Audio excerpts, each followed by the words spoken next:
Nah, itu tadi adalah materi-materi tentang jenis-jenis laporan keuangan.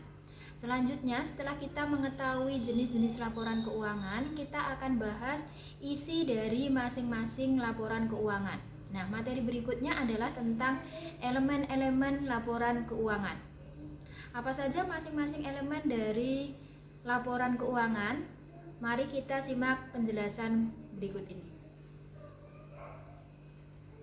Lanjut ke materi berikutnya. Jadi setelah kita tahu jenis-jenis laporan keuangan, kita juga perlu tahu elemen-elemen laporan keuangan. Nah, agar dapat menyusun laporan keuangan dengan baik, terlebih dahulu harus dipahami beberapa elemen yang terkandung di dalam laporan keuangan itu sendiri. Nah, dari beberapa laporan keuangan yang sudah saya jelaskan di video sebelumnya, diketahui bahwa di dalam suatu laporan keuangan terdapat beberapa elemen penting yang membentuk laporan keuangan secara utuh.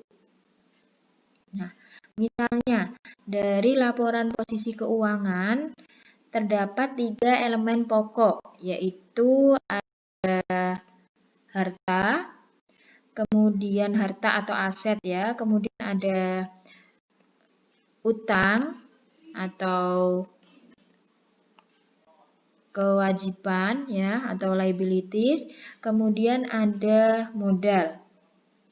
Nah, berikutnya dari laporan laba rugi terdapat 2 elemen penting, yaitu adanya pendapatan atau revenue dan beban atau expense. Kemudian dari laporan perubahan modal ada satu elemen lagi, yaitu prive atau sering disebut dengan drawing. Nah, masing-masing elemen laporan keuangan nanti akan dijabarkan dalam sub elemen yang lebih operasional. Misalnya pendapatan itu dibagi lagi menjadi pendapatan jasa, kemudian beban itu dibagi menjadi beban gaji dan seterusnya. Nah, sebelum sampai di sana kita bahas satu persatu 6 materi ini yang terangkum dalam elemen-elemen laporan keuangan. Yang pertama ada harta atau aset. Harta atau aset sering pula disebut sebagai aktiva. Adalah kekayaan yang dimiliki, dikuasai, dan digunakan perusahaan dalam rangka mencapai tujuan perusahaan. Nah, tujuan perusahaan itu adalah untuk mendapatkan keuntungan. Termasuk dalam pengertian harta adalah sejumlah uang yang dibayarkan sebagai persekot kepada pihak lain untuk suatu perolehan barang atau jasa yang akan dinikmati perusahaan pada waktu yang akan datang. Contohnya adalah premi asuransi atau persekot asuransi. Nah, di dalam akuntansi, harta pada dasarnya dibedakan menjadi beberapa kelompok, yaitu ada harta lancar atau current asset. Harta lancar itu apa? Harta lancar adalah uang tunai misalnya atau kas atau harta lain yang dapat segera dicairkan menjadi uang kas, atau harta lainnya yang dapat terjual atau terpakai dalam kurun waktu 1 tahun atau 1 periode normal perusahaan. Itu yang disebut dengan harta lancar atau current asset. Jadi proses pencairannya ketika itu bukan berupa kas, itu memakan waktu paling lama adalah 1 periode akuntansi. Contoh dari harta lancar itu ada kas misalnya, surat berharga, piutang dagang, piutang wesel, perlengkapan, beban dibayar di muka, persediaan barang dagang, dan lain sebagainya.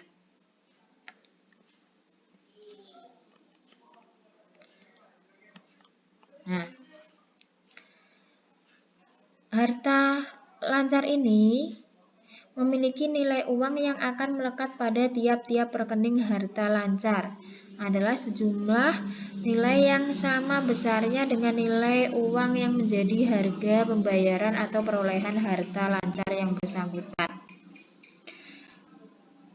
Dalam penyajian di neraca, harta lancar harus ditampilkan secara urut dari yang paling lancar sampai dengan yang paling kurang lancar. Nah, dengan demikian rekening kas akan menempati posisi paling atas, disusul dengan surat berharga, piutang wesel, piutang dagang, perlengkapan, dan seterusnya.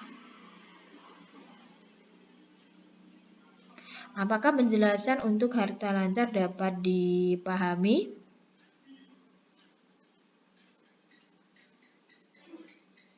Baik.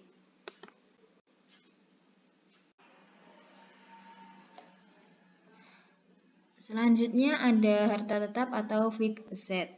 Nah, apa itu harta tetap? Harta tetap adalah harta yang umurnya, pemakaiannya, atau manfaatnya lebih dari 1 tahun atau lebih dari 1 periode operasi normal perusahaan.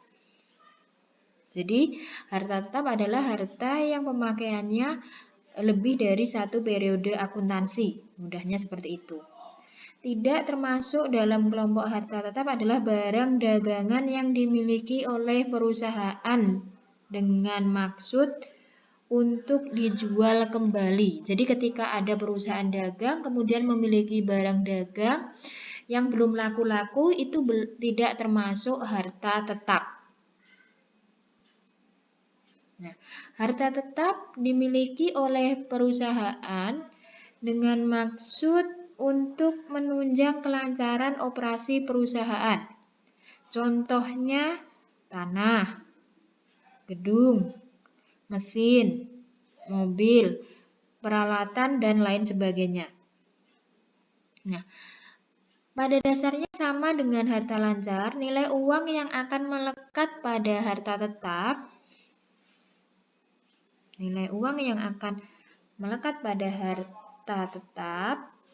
juga sejumlah nilai uang yang sama besarnya dengan nilai uang yang menjadi harga pembayaran atau harga perolehan pada harta tetap yang bersangkutan.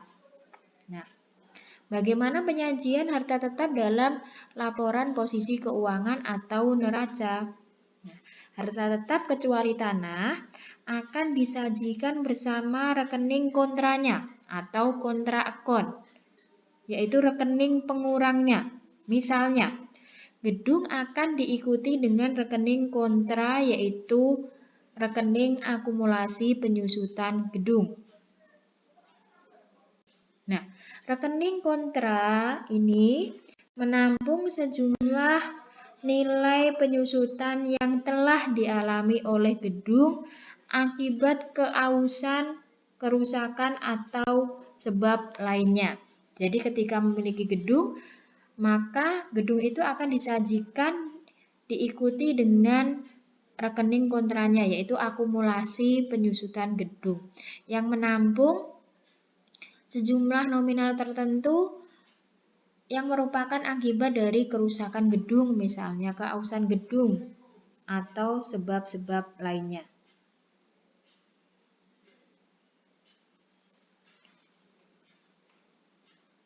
Nah, kenapa tanah tidak memiliki rekening kontra? Itu tadi kecuali tanah.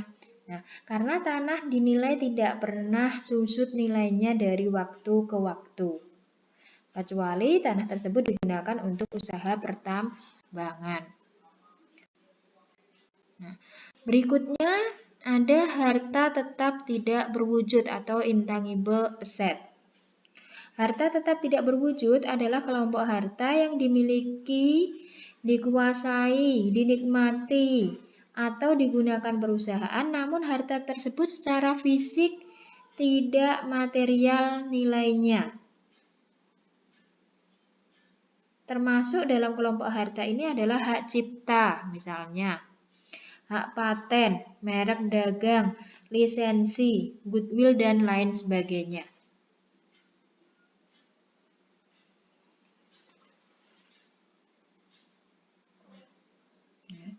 Secara fisik, hak cipta, hak paten, merek dagang, atau lisensi adalah selembar kertas biasanya dibuktikan dengan selembar kertas. Misalnya haki itu selembar kertas yang menjadi bukti atas pemilikan hak-hak tersebut. Karena itu secara material atau wujud fisik, benda tersebut tidaklah memiliki nilai ekonomi. Namun demikian, bila dilihat dari fungsinya, benda-benda tersebut jelas memiliki fungsi ekonomi yang besar. Karena itulah sejumlah uang yang dikorbankan untuk memperoleh hak-hak tersebut disebut sebagai harta tidak berwujud.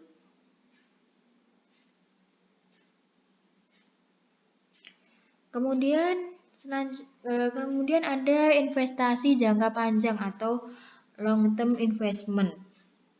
Investasi jangka panjang merupakan sejumlah harta atau kekayaan perusahaan yang ditanamkan dalam bentuk pemilikan surat-surat berharga.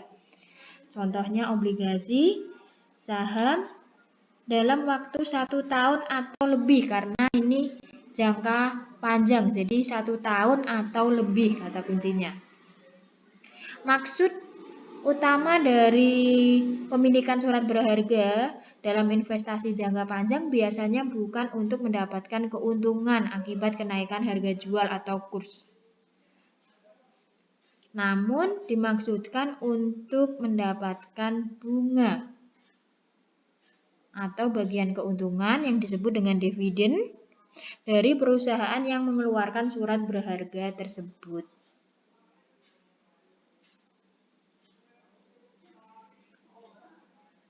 Nah, dalam hal ini perlu dibedakan secara jelas jika pemilikan surat berharga dimaksudkan untuk kepemilikan jangka panjang atau dalam jangka waktu lebih dari 1 tahun ya. Jadi dikatakan panjang di akuntansi itu jika masanya lebih dari 1 tahun. Maka pemilikan surat berharga tersebut harus masuk dalam kategori investasi jangka panjang. Namun jika kepemilikannya itu untuk dijual kembali dan dalam waktu yang dekat kurang dari 1 periode akuntansi perusahaan, dalam hal ini adalah 1 tahun, maka pencatatannya dimasukkan ke dalam harta lancar atau rekening surat berharga. Berikutnya ada harta lain-lain atau other asset, yaitu keseluruhan harta yang tidak dapat masuk dalam 4 jenis golongan harta lancar, harta tetap tidak berwujud, investasi jangka panjang. Ketika tidak bisa masuk ke 4 komponen ini, maka masuknya adalah harta lain-lain. Contohnya, dana cadangan untuk pelunasan utang jangka panjang.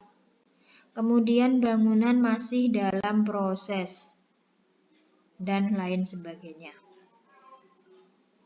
Itu pengelompokan harta.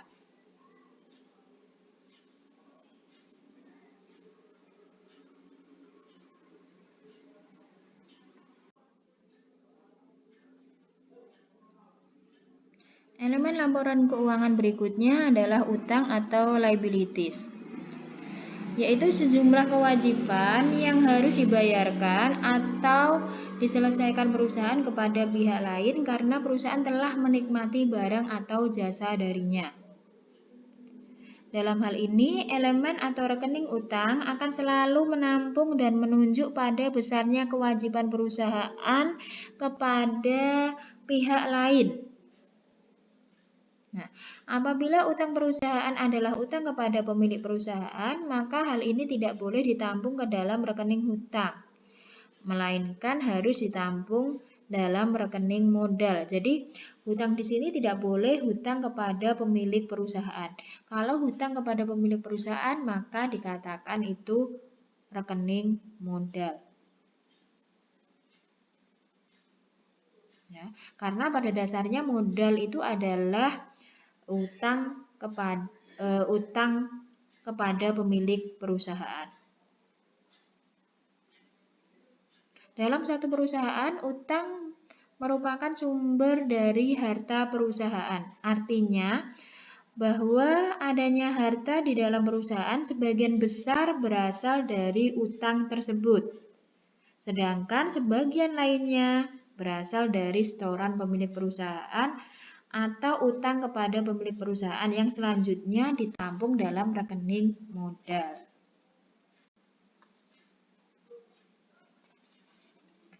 Lalu pengelompokan utang itu ada dua, yaitu utang jangka pendek dan utang jangka panjang. Utang jangka pendek adalah utang yang jangka waktu pelunasannya dalam kurung waktu 1 atau kurang dari 1 tahun. Jadi maksimal adalah 1 tahun. Boleh kurang dari 1 tahun.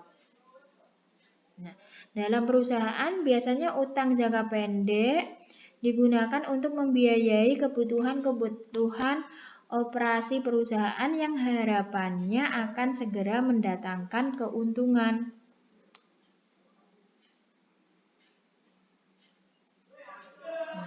Beberapa jenis utang jangka pendek misalnya utang dagang, yaitu ketika kita membeli barang dagang secara kredit maka akan timbul utang dagang.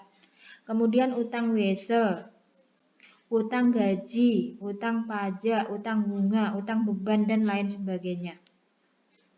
Di mana utang-utang tersebut pembayarannya akan dibiayai dari modal sendiri atau dari utang jangka panjang. Jadi ketika kita ingin melunasi utang jangka pendek, ya, biasanya dibiayai dari utang jangka panjang atau dari modal sendiri. Berikutnya ada utang jangka panjang, utang jangka panjang, yaitu utang yang jangka waktu pelunasannya dalam kurun waktu lebih dari 1 tahun. Jadi kebalikan dari jangka pendek tadi. Utang jangka panjang umumnya digunakan perusahaan untuk membebani investasi-investasi jangka panjang. Misalnya pembangunan gedung pabrik, pembelian mesin, kemudian pembelian alat-alat angkut atau alat-alat berat, peralatan, dan sebagainya. Contoh dari utang jangka panjang misalnya ada utang obligasi, utang hipotek, utang bank, dan lain sebagainya.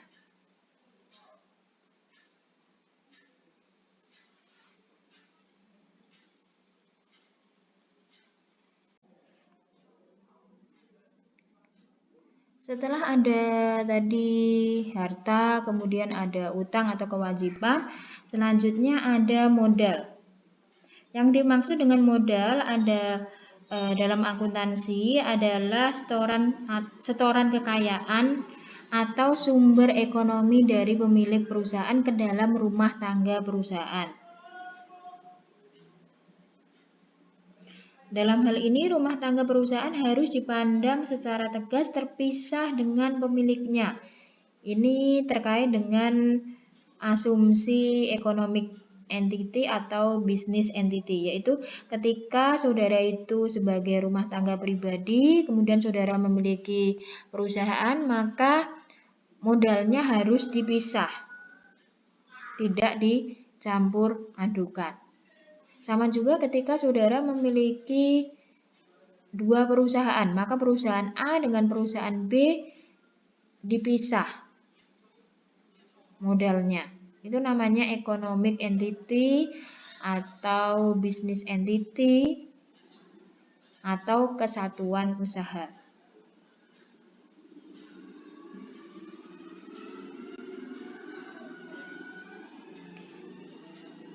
Dengan adanya modal ini, pada dasarnya kekayaan perusahaan itu dibedakan menjadi dua sumber. Yang pertama, kekayaan yang berasal dari setoran pemilik atau utang perusahaan kepada pemilik, yang selanjutnya disebut modal ini. Dan yang kedua berasal dari utang perusahaan kepada pihak luar yang disebut dengan utang, yaitu komponen laporan keuangan sebelum modal ini tadi yang sudah saya jelaskan. Nah, di akuntansi itu biasanya saudara sudah mengetahui bahwa harta sama dengan utang plus modal. Jadi harta perusahaan itu diperoleh dari utang dan modal salah satunya. Makanya pengertian modal itu adalah setoran kekayaan atau sumber ekonomi dari pemilik perusahaan ke dalam rumah tangga perusahaan. Kemudian pendapatan. Pendapatan itu merupakan perolehan aktiva atau sumber ekonomi dari pihak lain sebagai imbalan atas penyerahan barang dagangan, jasa atau aktivitas-aktivitas usaha perusahaan lainnya. Jadi ketika kita menjual barang dagang, maka kita akan memperoleh yang namanya pendapatan. Lebih lanjut disebut dengan penjualan.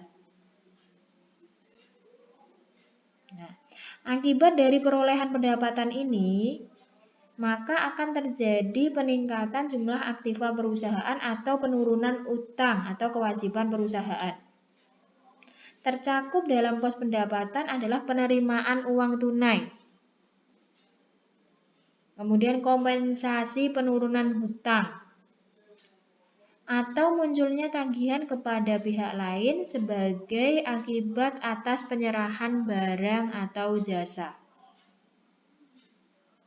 Nah, dalam akuntansi, pendapatan dibedakan antara lain ada pendapatan usaha atau operasi dengan pendapatan non-usaha atau non-operasi.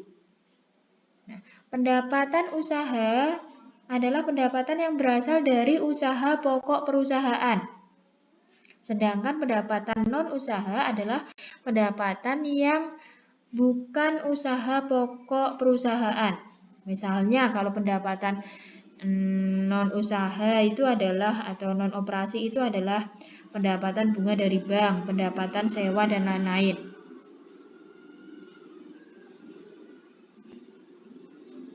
Nah, pada perusahaan dagang dan manufaktur perlu kita ketahui bersama bahwa pendapatan usaha adalah pendapatan yang berasal dari pembeli. Karena usahanya adalah di perusahaan dagang itu menjual. Perusahaan manufaktur juga seperti itu, tapi diolah dulu, diolah kemudian dijual. Sehingga pendapatannya berasal dari konsumen, retailer, grosir, yang telah mendapatkan barang yang kita jual. Sedangkan pada perusahaan jasa, pendapatan usaha berasal dari para konsumen pemakai jasa perusahaan. Misalnya jasa ekspedisi yang saat ini lagi jasa ekspedisi barang, ngantar-ngantar paket itu. Nah, itu namanya pendapatan jasa. Pendapatan jasa pelayanan kesehatan, jasa angkutan, dan lain sebagainya.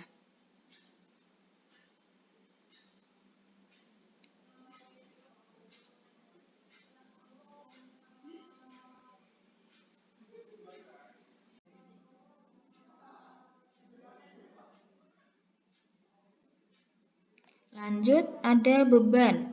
Apa itu beban? Beban adalah sejumlah pengorbanan sumber ekonomi atau aktiva yang telah atau akan dilakukan perusahaan dengan maksud untuk mencapai tujuan perusahaan, yaitu untuk memperoleh laba.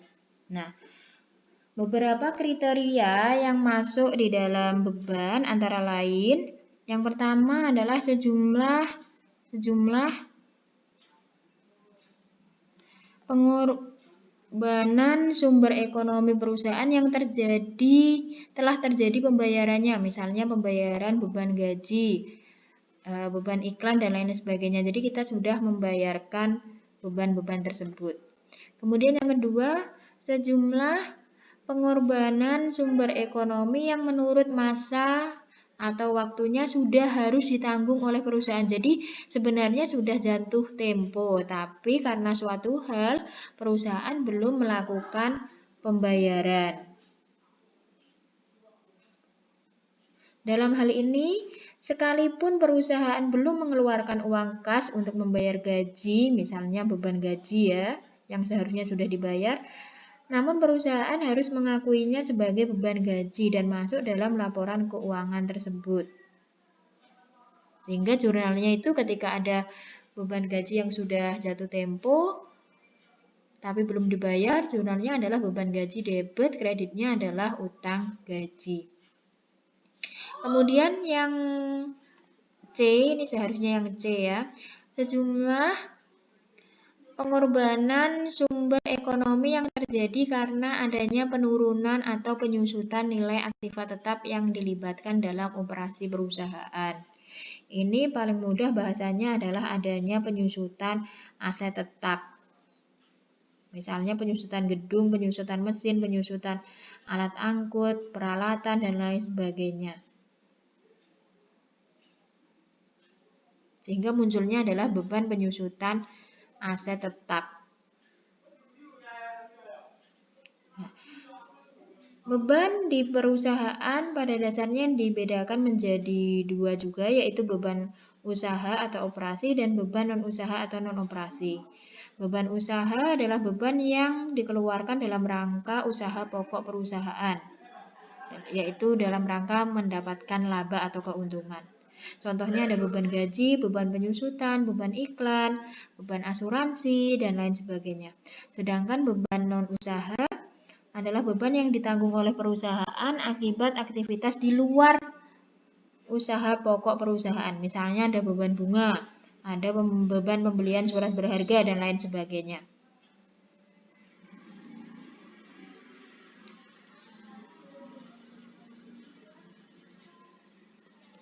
Kemudian yang terakhir, komponen atau elemen laporan keuangan yang keenam, yaitu prive.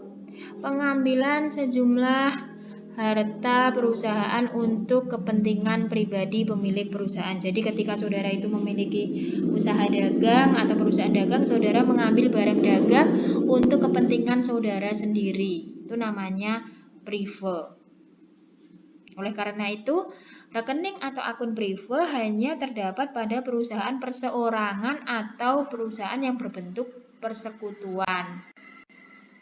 Jadi kalau di PT tidak ada prive.